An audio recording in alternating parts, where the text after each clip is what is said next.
میرا سر بڑی زور سے چکرایا، آنکھوں کے آگے اندھیرا چھانے لگا، میں خود کو سنبھالتا ہوا گر پڑا۔ شادہ میرے قریب ہی بیٹھ گئی۔ میں نڈھال سا ہو چکا تھا، شاید سر سے خون زیادہ بہہ جانے کی وجہ سے میں خاصی کمزوری محسوس کرنے لگا تھا۔ مجھے احساس ہوا کہ شادہ نے اگر لکڑی کی ایک دو ضربیں میرے سر پر ماری تو میں بے ہوش ہو جاؤں گا۔ اس پر تو جسے خون سوار تھا، اس کی آنکھیں سرخ ہو چکی تھی۔ بچپن سے اب تک میں نے اسے ایسی حالت میں نہیں دیکھا تھا۔ اس نے مجھ پر ایک بھرپور وار کرنا چاہا۔ میں خود کو بے ہوشی کے قریب سمجھ رہا تھا۔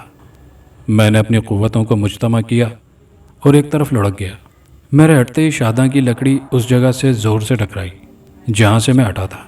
اس نے دوبارہ حملہ کرنے کے لیے لکڑی بلند کی تو میں نے اسے زخمی کرنے کے لیے اس کی ران پر خنجر مارنے کی کوشش کی، لیکن وہ شاید کسی پتھر وغیرہ کے اپنے پیر کے نیچے سے ہٹ جانے کی وجہ سے جھک آئی، اور یہ جھکنا اس کے لیے خطرناک ثابت ہو گیا۔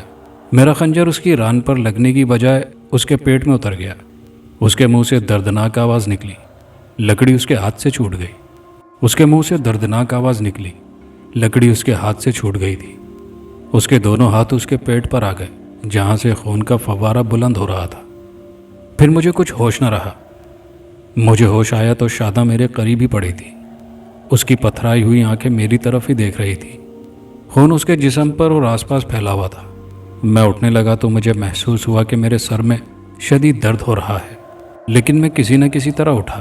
میرا بھی خاصا خون بہہ چکا تھا، لیکن یہ میری خوش قسمتی تھی کہ میں زندہ بچ گیا تھا۔ میں نے اٹھ کر شاداں کو ٹٹولا، وہ مر چکی تھی۔ میں رونے لگا۔ میں اسے مارنا نہیں چاہتا تھا، لیکن وہ میرے ہاتھوں ماری گئی تھی۔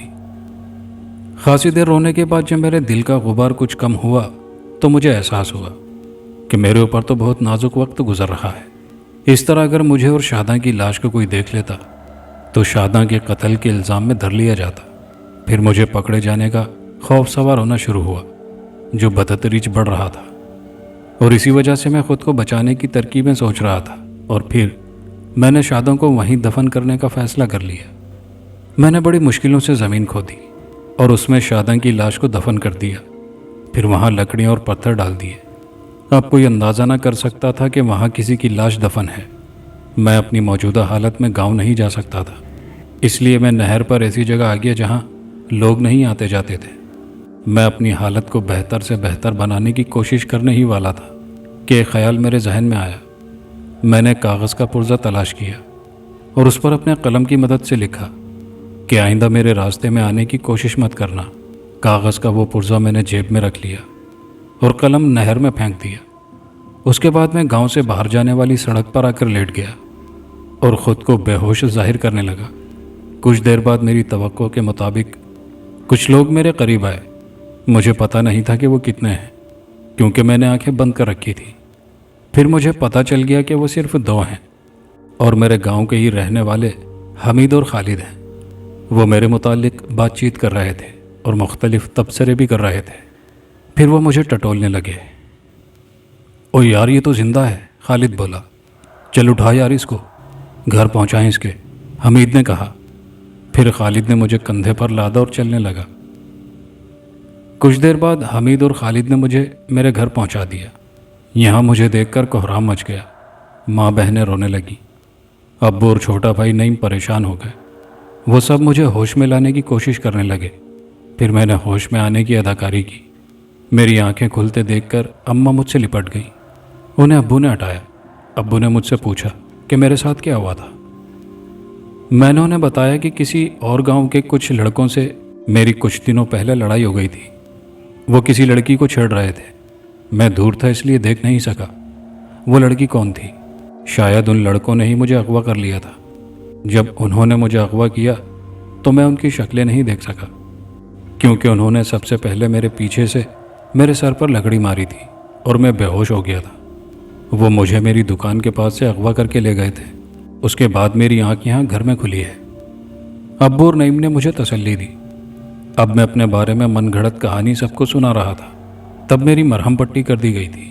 میری جیب سے نکلنے والی پرچی کو ان لڑکوں کی پرچی سمجھ لیا گیا۔ لا بچہ کچھ دے۔ اچانک فقیر نے دکان پر آ کر میرے سامنے ہاتھ پھیلایا تو میں اپنے خیالات سے چونک کر باہر آ گیا۔ یہ فقیر 6-8 مہینوں میں کچھ دنوں کے لیے ہمارے گاؤں میں آتا تھا۔ وہ نہ جانے کیوں شروع سے ہی مجھے اچھا نہیں لگتا تھا۔ بچپن میں تو میں اسے پتھر بھی کھینچ کھینچ کر مارتا تھا۔ پھر جب کچھ بڑا ہوا تو شعور آیا تو میں نے اس کے خلاف کچھ کرنا چھوڑ دیا، لیکن میری ناپسندیدگی پھر بھی ختم نہ ہو سکی۔ دے دے کچھ بابا کو۔ نہیں ہے کچھ، جا، میں نے لہجے کی سختی کو کم سے کم رکھتے ہوئے کہا۔ پھنس جائے گا، بابا کی مدد کر، جو کچھ کیا ہے پھنس جائے گا، اس نے کہا تو میں ذرا چونکا۔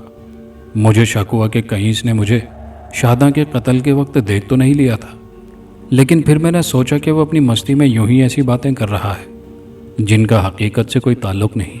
میں نے کہا، جا جا، نہیں پھنسوں گا۔ نہیں دے گا کچھ؟ اس نے اپنی میلی سفید اور کالی داڑھی پر ہاتھ پھیرتے ہوئے اپنی آنکھوں کو پھیلاتے ہوئے کہا۔ ہاں نہیں دوں گا، میں نے کہا۔ اس نے ہلکا سا قہقہا لگایا، پھر بولا، اچھا ٹھیک ہے، نہ دے۔ پھر وہ ہنستا ہوا ایک طرف چلا گیا۔ میں خاصی دیر تک سوچتا رہا کہ کہیں اس نے مجھے شاداں کے قتل کے وقت دیکھا تو نہیں تھا۔ میری یادداشت میں ایسی کوئی بات محفوظ نہیں تھی جس سے ثابت ہوتا کہ اس نے مجھے دیکھا ہے۔ بس یہ شک کیا جا سکتا تھا کہ اس نے مجھے دیکھا ہے۔ پھر میں یہ سوچ کر مطمئن ہو گیا کہ اگر اس نے مجھے شاداں کے قتل کے وقت دیکھا ہوتا تو اب تک کسی نہ کسی کو بتا چکا ہوتا، اور پھر میرے لیے یہ بات بھی مطمئن کر دینے والی تھی کہ وہ پاگل سا تھا۔ اگر وہ کسی کو شاداں کے قتل کے بارے میں بتاتا تو بھلا اس کی بات پر کون یقین کرتا؟ اب تو شاداں کے گھر والے اسے ڈھونڈ ڈھونڈ کر تھک ہار کر بیٹھ گئے تھے۔ سب نے یہی سوچ لیا تھا کہ وہ کسی لڑکے کے ساتھ بھاگ گئی ہے۔ وقت گزرتا رہا اور شاداں والا واقعہ میرے ذہن سے محو ہوتا چلا گیا، یہاں تک کہ اب مجھے دن میں ایک آدھ بار ہی آتا تھا۔ ایک روز میں اپنی دکان پر بیٹھا تھا کہ رانو میری دکان پر آ گئی۔ رانو ایک دوسرے گاؤں سے بھی پچھلے دنوں ہی ہمارے گھر میں آ کر رہنے لگی تھی۔ اس کے ساتھ اس کا بوڑھا باپ بھی تھا۔ وہ بڑی حسین و جمیل لڑکی تھی۔ گاؤں کے کئی لڑکے مختصر عرصے میں اس کے عشق میں مبتلا ہو چکے تھے، اور یہ عجیب بات تھی کہ وہ میرے عشق میں مبتلا تھی۔ شروع کے دنوں میں تو مجھے احساس نہیں ہوا کہ وہ وقت بے وقت کیوں میری دکان پر آ جاتی ہے۔ میرا خیال تھا کہ وہ سودا سلف لینے آتی ہے، لیکن بعد میں مجھے احساس ہوا کہ وہ مجھ میں دلچسپی لیتی ہے۔ اور پھر ایک روز اس نے ڈھکے چھپے لفظوں میں اپنی محبت کا اعلان کر دیا۔ اب میں اسے کیا بتاتا کہ میں تو شاداں کی محبت کو اپنے دل سے لگائے بیٹھا ہوں۔ وہ مر چکی تھی، میرے ہی ہاتھوں مری تھی، لیکن اسے مارنے میں میری مرضی شامل نہیں تھی۔ میں نے جان بوجھ کر اسے نہیں مارا تھا، وہ میری محبت تھی۔ بھلا میں اسے اپنے ہاتھوں سے کیسے موت کے حوالے کر سکتا تھا؟ میں تو آخری وقت تک صرف خود کو بچانے کی کوششیں کرتا رہا تھا۔ ستمگر حالات کو آخری وقت تک اپنے حق میں کرنے کی کوشش کرتا رہا تھا، لیکن شاداں پر نہ جانے کیسا جنون سوار تھا کہ وہ مجھے مارنے پر ہی تل گئی تھی۔ اپنی محبت کو ختم کر دینا چاہتی تھی۔ اسے ذرا احساس نہیں تھا کہ وہ کیا کر رہی ہے، اور پھر میں بھی تو ایسی باتیں کر رہا تھا۔ کوئی پہلی مرتبہ تو میں نے اس سے ایسی باتیں نہیں کی تھی، پھر نہ جانے کیوں وہ اتنا طیش میں آ گئی تھی کہ مجھے ختم کرنے کے در پہ ہو گئی تھی۔ بشیر، تمہیں اندازہ ہے نا کہ میں کیوں بار بار تمہاری دکان پر آتی ہوں؟ رانو نے مجھ سے کہا۔ ہاں بھائی، میں نے مسکرا کر کہا۔ سودا سلف لینے کے لیے؟ اس نے شکایتی نظروں سے میری طرف دیکھ کر کہا۔ کیا سچ کہہ رہے ہو کہ تمہیں یہی اندازہ ہے؟ ہاں بھائی، بھلا اس کے علاوہ تم کیوں آ سکتی ہو؟ میری ایک پرچون کی دکان ہے اور گاہک یہاں سودا لینے کے لیے ہی تو آتے ہیں، میں نے پھر مسکرا کر کہا۔ بشیر، میں تم سے پیار کرنے لگی ہوں، کیا تمہیں مجھ سے کوئی لگاؤ نہیں ہے؟ اگر نہیں ہے تو بتا دو، میں آئندہ یہاں نہیں آؤں گی، اس نے کہا۔ میں سوچنے لگا اسے کیا جواب دوں۔ وہ حسین ہونے کے ناطے مجھے اچھی بھی لگتی تھی، لیکن میں نے اس سے کبھی دلی یا جذباتی لگاؤ محسوس نہیں کیا تھا۔ میں نے کہا، تمہیں شاید اندازہ نہیں ہے کہ میں کسی اور لڑکی سے محبت کرتا تھا۔ وہ چونکی۔ ہاں، پتہ نہیں اب وہ کہاں ہے۔ مجھے اپنی غلطی کا احساس ہوا۔ مجھے تھا کا لفظ استعمال نہیں کرنا چاہیے تھا۔ کیا مطلب؟ رانو بولی۔ تم ابھی نئی ہو اس گاؤں میں، پتہ نہیں شاداں کے بارے میں تمہیں کچھ معلوم ہے یا نہیں، میں نے کہا۔ شاداں؟ وہی جو بھاگ گئی ہے کسی کے ساتھ؟ وہ بھاگی نہیں ہے۔ مجھے اس کی بات پر غصہ آ گیا تھا، اس لیے اس کی بات کاٹ دی۔ مجھے تو یہی بتایا گیا تھا، وہ بولی۔ تمہیں غلط بتایا گیا تھا۔ وہ کسی کے ساتھ نہیں بھاگی، اسے شاید ڈاکوؤں نے اغوا کر لیا ہے، میں نے کہا۔ وہ سوچتے ہوئے بولی، بہرحال اس کے آنے کے امکانات تو ہیں، لیکن اگر وہ آ جاتی ہے تو کیا تب بھی میں تم سے محبت کرتی رہوں گی؟ سب کچھ جاننے کے باوجود بھی، میں نے کہا۔ ہاں، جس طرح تم مجھ سے محبت کرتے ہو اسی طرح میں تم سے محبت کرتی رہوں گی، وہ بولی۔ لیکن میں تم سے کیسے محبت کر سکتا ہوں؟ تم کہیں شادی کر لو، میں نے کہا۔ نہیں، شادی ہوگی تو بس تمہارے ساتھ، ورنہ ساری زندگی یوں ہی گزاروں گی، اس نے کہا۔ یہ ایک جذباتی فیصلہ ہے، گھر جا کر تسلی سے غور کرو، اور پھر دیکھو نا میں تم سے محبت نہیں کرتا تو بھلا گاڑی کیسے چلے گی؟ میں نے اسے سمجھایا۔ مجھے کچھ نہیں پتا، وہ کہہ کر چلی گئی، اور میں سوچنے لگا کہ وہ کیسی لڑکی ہے۔ لڑکیوں کو اگر پتہ چل جائے کہ لڑکا کسی اور لڑکی کو چاہتا ہے تو وہ اس سے کنارہ کش ہو جاتی ہیں، لیکن یہ عجیب لڑکی تھی، شاداں کے متعلق معلوم ہونے کے باوجود مجھ سے محبت کر رہی تھی۔ 3 دن تک رانو نہیں آئی تو مجھے تشویش ہوئی۔ اس کا گھر میری دکان سے زیادہ دور نہیں تھا۔ میں اس سے محبت نہیں کرتا تھا، لیکن بہرحال حقیقت یہ تھی کہ مجھے اس سے انسیت ہو گئی تھی۔ یہی انسیت تھی کہ میں اس کی طرف سے تشویش کا شکار تھا، ورنہ وہ میرے ذہن سے محو ہو چکی تھی۔ میں نے سوچا کہ اس کی خیریت دریافت کر لینی چاہیے، کہیں وہ بیمار نہ ہو، اسے کوئی پریشانی نہ ہو، یا پھر اس کے والد کی طبیعت خراب نہ ہو۔ میں سوچنے لگا کہ آخر کس بہانے سے جاؤں۔ میں کسی بھی حوالے سے رانو کے پاس جاتا تو وہ سمجھ جاتی کہ میں اس کی طرف سے پریشان ہو کر آیا ہوں۔ میں نے سوچا کہ اس کے والد تو اکثر گھر کے باہر بیٹھے دھوپ تاپ رہے ہوتے ہیں، اگر وہ گھر کے باہر ہی مل گئے تو ان کے پاس بیٹھ کر ان کا حال چال پوچھنے لگوں گا۔ اس طرح رانو سے بھی ملاقات ہو سکتی ہے، یا پھر ممکن ہے کہ اس کی گلی میں پہنچوں تو وہ خود ہی نظر آ جائے۔ میں دکان جانے کے لیے گھر سے نکلا اور رانو کی گلی میں پہنچ گیا۔ میری توقع کے مطابق رانو کے والد دھوپ میں بیٹھے تھے۔ میں ان کے پاس پہنچ گیا۔ 2-3 مرتبہ وہ دکان پر آ چکے تھے، ان سے کچھ بات چیت بھی ہوئی تھی۔ انہوں نے اپنی بیماری کا تذکرہ بھی کیا تھا۔ میرے پاس اچھا بہانہ تھا۔ میں نے ان سے کہا، چاچا جی کیا حال ہیں؟ انہوں نے اپنی دسی ہوئی آنکھوں سے میری طرف دیکھا، پھر ذرا کھانسنے کے بعد بولے، بس ٹھیک ہوں۔ دکان والے ہو نا؟ ہاں چاچا، دکان والا ہوں، دکان پر ہی جا رہا تھا، تم پر نظر پڑ گئی تو سوچا حال چال پوچھ لوں۔ تیری مہربانی بیٹا، آ بیٹھ جا، انہوں نے اپنی چارپائی پر ہاتھ مارتے ہوئے کہا۔ میں ان کے پاس بیٹھ گیا۔ ہاں چاچا، اب سناؤ، ویسے اب تمہاری طبیعت تو بہتر لگ رہی ہے۔ ہاں بہتر ہے، بس ذرا کھانسی ہے، انہوں نے کہا، اور تھوڑا سا کھانسے۔ تو دوا لے رہے ہو نا چاچا؟ میں نے کہا، پھر غیر محسوس انداز میں ان کے گھر کی طرف دیکھا جہاں پردہ لٹکا ہوا تھا۔ مجھے یوں محسوس ہوا جیسے پردے کے پیچھے کوئی موجود ہے۔ پھر مجھے زیادہ سوچنا نہ پڑا، پردہ ذرا سا ہٹا اور رانو کا خوبصورت چہرہ نظر آیا۔ اس نے مسکرا کر میری طرف دیکھا۔ اگر میں بھی مسکراتا تو رانو کے والد مجھے دیکھ سکتے تھے، وہ پھر نہ جانے کیا سوچتے۔ میں نے مسکرانے کی بجائے ذرا بلند آواز میں کہا، ارے رانو کیسی ہو؟ رانو شاید اس صورتحال کو سمجھ کر چلی آئی تھی۔ وہ گھر سے باہر آئی، پھر اپنے والد کے قریب بیٹھتے ہوئے بولی، میں تو ٹھیک ہوں، آج تم کہاں نظر آ رہے ہو؟ میں یہاں سے گزر رہا تھا، سوچا بابا کا حال چال پوچھ لوں، میں نے جواب دیا۔ اچھا بچہ ہے، رانو کے والد نے میرے کندھے کو تھپتھپاتے ہوئے کہا۔ چائے پیو گے؟ رانو نے مجھ سے پوچھا۔ ہاں ہاں، کیوں نہیں، ایسے گلابی سردی کے موسم میں تو چائے سے انکار نہیں کیا جا سکتا، میں نے مسکرا کر جواب دیا۔ ہاں ہاں بالکل، جا بھائی جا، بیٹے کے لیے چائے بنا کر لا، رانو کے والد نے کہا تو رانو اٹھ کر گھر میں چلی گئی۔ میں اس کے والد سے باتیں کرنے لگا۔ کچھ دیر کے بعد رانو چائے لے کر آ گئی۔ وہ اپنے والد کے لیے بھی ایک کپ لے کر آئی تھی۔ اس نے ہمیں کپ تھما دی اور خود چارپائی پر بیٹھ گئی۔ پھر ہم مختلف موضوعات پر باتیں کرنے لگے۔ چائے سے فارغ ہونے کے بعد میں نے ان لوگوں سے اجازت طلب کی اور اپنی دکان پر آ گیا۔ میں ایک عجیب سا سکون محسوس کر رہا تھا، کوئی اجنبی سی بے چینی تھی جو دور ہو چکی تھی۔ میں نے اندازہ لگایا کہ میں لاشعوری طور پر رانو سے انسیت محسوس کرنے لگا ہوں۔